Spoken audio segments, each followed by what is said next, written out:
نبی کریم صلی اللہ علیہ وسلم کا مبارک ارشاد ہے.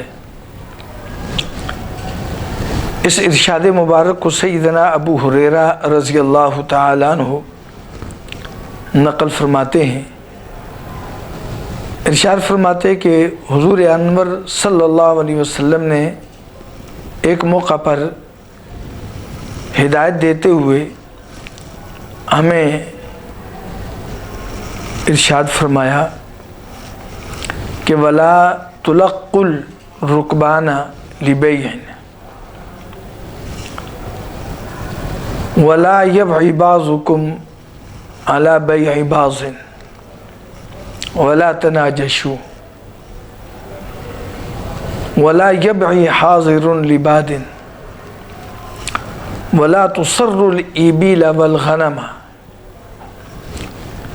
فمن ابتاعها بعد ذلك فهو بخير النظرين أن رضيها أمسكها وإن سخطها ردها وساعا من تمر. 5 چیزوں کی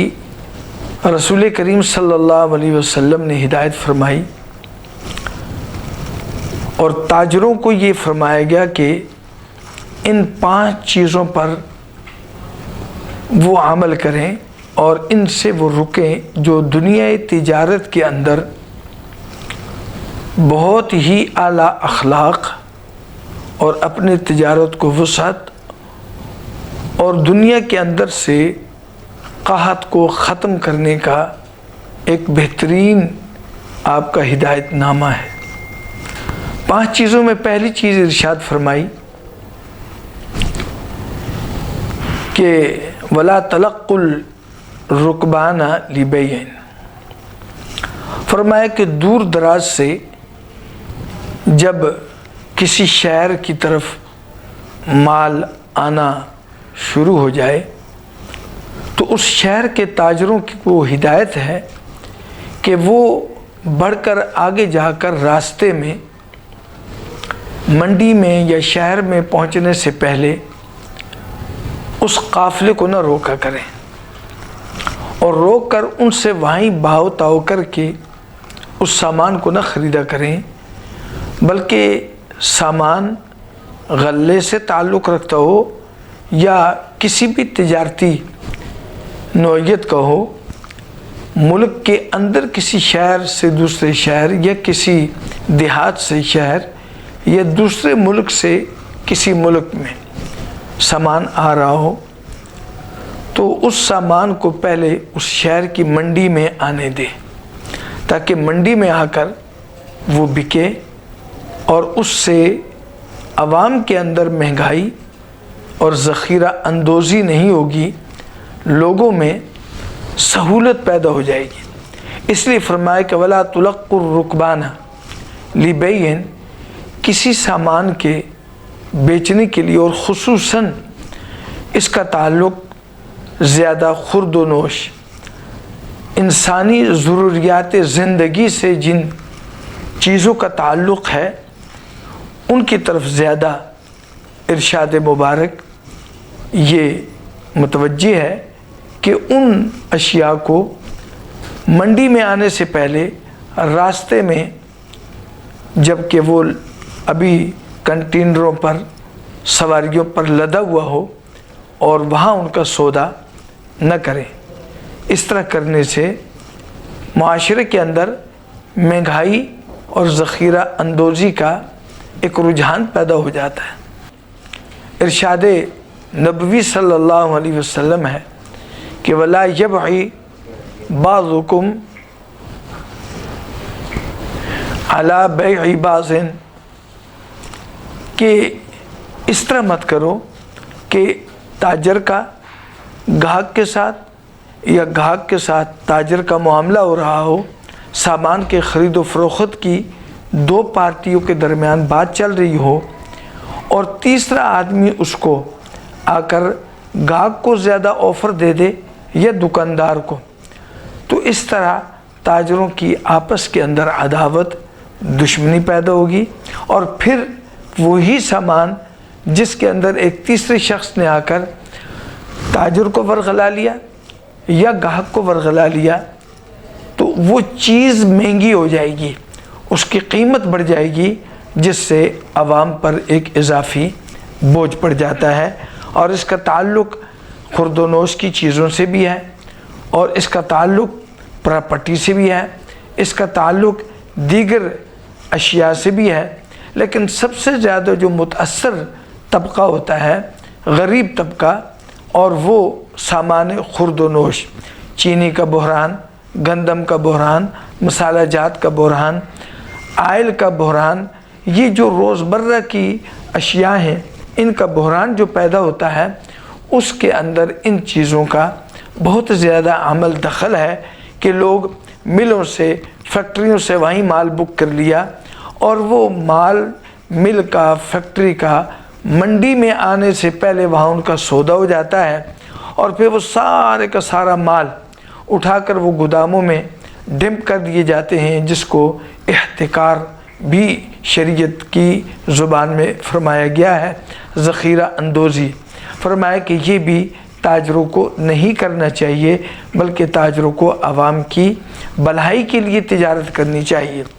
تیسری ہدایت رسول پاک صلی اللہ علیہ وسلم نے فرمائی وَلَا تَنَاجَشُوا، فرمایا کہ کسی معاملے کے اندر، تجارتی معاملے کے اندر جب وہاں بھاؤ تاؤ ہو رہا ہو، نمائشی گاہک نہیں بننا چاہیے۔ تناجشو کہ نمائشی گاہک، اس نے سامان نہ بیچنا ہے نہ خریدنا ہے، بلکہ کسی چیز کو مہنگا کرنے کے لیے یا کسی چیز کا ریٹ توڑنے کے لیے بیچنے والے کو نقصان یا خریدنے والے کو نقصان، دونوں میں کسی نہ کسی جانب نقصان کرنے کے لیے وہ ریٹ کو بڑھانے کے لیے نمائشی طور پر آگے بڑھتا ہے یا اس کو کم کرنے کے لیے آگے بڑھتا ہے۔ فرمایا کہ یہ نمائشی جو بولی لگانے والا ہے، نمائشی کردار ادا کرنے والا ہے، اس کا بھی فرمایا کہ یہ بھی تجارت کی لائن میں یہ بھی نہیں ہونا چاہیے۔ شریعت مطہرہ اس کام کو بھی درست نہیں سمجھتی، لہذا فرمایا کہ تجارت کی لائن میں اس سے بھی اجتناب کرنا چاہیے۔ چوتھی ہدایت نبی کریم صلی اللہ علیہ وسلم نے ارشاد فرمائی وَلَا يَبْعِ حَاضِرٌ لِبَادٍ، فرمایا کہ یہ دیہاتوں سے بادن یعنی بدوی لوگ دیہاتوں سے یہ اپنی سبزیاں اور دیگر اجناس، گندم، گنا اور یہ چیزیں لا کر شہر میں بیچتے ہیں، تو فرمایا کہ ان دیہاتیوں سے جا کر وہیں ان کی کھیتوں کے اندر ہی وہ ساری سامان کو سستے داموں خرید کر پھر اس کو شہر میں لا کر مہنگے داموں فروخت کرنا، یا کوئی ایسی چیز کہ ان سے خریدنے کے بعد اس کو اپنے پاس ذخیرہ کر لینا تاکہ یہ شارٹ ہو جائے اور پھر میں اپنے منہ بولے داموں اس کو فروخت کر سکوں۔ تو فرمایا کہ شہری یا منڈی میں رہنے والے تاجروں کے لیے بھی یہ ہدایات ہیں کہ وہ دیہاتیوں سے جا کر ان کے علاقوں سے جا کر مال خرید کر پھر اس کو ڈمپ کر دینا، اس کو شارٹیج کر دینا، تو تاکہ مہنگائی بڑھے اور ان کو نفع زیادہ ہو۔ اس سے بھی رسول کریم صلی اللہ علیہ وسلم نے منع فرما دیا۔ آج کے ماحول کے اندر ہم دیکھتے ہیں کہ چینی، آٹا، مختلف چیزیں جن کی قلت ایک مارکیٹ میں پائی جاتی ہے، اور یہ قلت دیکھنے میں زیادہ یہی آیا ہے کہ یہ مصنوعی ہے، اور مصنوعی اس لیے کہ ملوں سے پورا مال چینی کا اٹھا لیا، دالیں اٹھا لیں، اور بعض لوگوں کی یہ عادت ہے کہ جو لوگ اس تجارت کی لین میں نہیں بھی ہیں تو یہ ان کو بھی جا کر کہتے ہیں کہ اگر آپ کے پاس کوئی پیسہ پڑا ہوا ہے تو آپ آئیں یہ اجراس خرید لیں اور اس کو ہم محفوظ کر لیتے ہیں، اور چند دنوں کے بعد اس کے ریٹ اتنے بڑھ جائیں گے، تو لہٰذا وہ ریٹ کو بڑھانے کے لیے غیر تاجروں کو بھی مدعو کرتے ہیں۔ تو یاد رکھنا چاہیے کہ یہ عوام الناس کے ساتھ ظلم ہے، اور یہ عوام الناس یہ اللہ کا کنبہ ہے۔ اس کی سہولت کے لیے جتنا تاجر آگے بڑھے گا اتنا ہی اللہ تبارک و تعالی اس کو رزق عطا فرمائیں گے۔ حضور پاک صلی اللہ علیہ وسلم کا ارشاد مبارک حضرت معمر رضی اللہ تعالیٰ عنہ نقل فرماتے ہیں کہ اللہ نے کہ محبوب صلی اللہ علیہ وسلم نے فرمایا الجالب مرزوق ویحتکر ملعون، فرمایا کہ جالب جو باہر سے غلہ خرید کے لاتا ہے اور اس کو تھوڑی منافع رکھ کر وہ لوگوں میں اس غلے کو سستے داموں فروخت کرتا ہے، اللہ تبارک و تعالی اس کو رزق دیں گے، یہ اللہ کا وعدہ ہے۔ اور جو احتکار کرتا ہے محتکر ملعون، اور جو اس کو جمع کر لیتا ہے لوگوں میں مصنوعی بحران پیدا کرتا ہے، فرمایا کہ وہ ملعون ہے، یعنی اللہ تبارک و تعالی کی اس پر لعنت ہے، وہ ملعون ہو گیا، اس کے رزق سے برکت کو اٹھا لیا جاتا ہے۔ پانچویں ہدایت رسول کریم صلی اللہ علیہ وسلم نے ارشاد فرمائی کہ وَلَا تُسَرُّ الْإِبِيلَ وَالْغَنَمَ، فرمایا کہ دیکھو یہ جو تمہارے اندر یہ چیز ہے کہ بکری، گائے، بھینس، اونٹنی، اس کو بیچنے کے لیے تم اس کا 1-2 وقت کا دودھ، 1 آدھے دن کا دودھ اس کا نکالنا بند کر دیتے ہو تاکہ اس کی دودھ کی کھیری بڑی لگے، اور اس مال بیچنے جس کو بیچ رہے ہو اس کے سامنے تم نکالتے ہو تو وہ 10 کلو 12 کلو دودھ نکلتا ہے، اور وہ یہ سمجھ کر خریدتا ہے کہ یہ بھینس گائے بڑی دودھ والی ہے۔ فرمایا کہ ایسا مت کرو،